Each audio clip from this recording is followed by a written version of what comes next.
interview natin ngayon yung may-ari ng Potski. Siyempre, yan o. Yan, boss, ano pangalan po nila?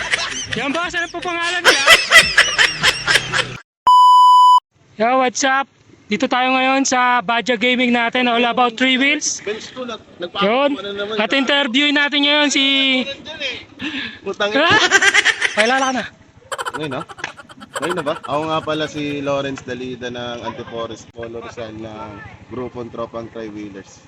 Yun. Boss, anong... Meron tayong unit dyan? Chapsuy? Chapsuy concept, yan. Halo-halo yun. Siyempre, halo-halo. Yan boss, ilang speaker yan boss lahat? Ano na eh, 14 na yan, 14. 14, puro anong sukat yan boss? Pang boses. 10 inch, tsaka 8 Yung base mo boss, pang ano to? Ano boss? 12 yan na Lightning Lab sa Booker. Boss, itong upuan mo boss, anong ano to? Sino gumawa nito boss? Ayan ang ano natin, mga likha rin. Sarili Yan. gawa. Boss, Mga Lighting Lab saka X12. Oh, anti-fire. yan. Ang gumawa naman yan si Tenga Works. Tenga audio. Tenga Audio.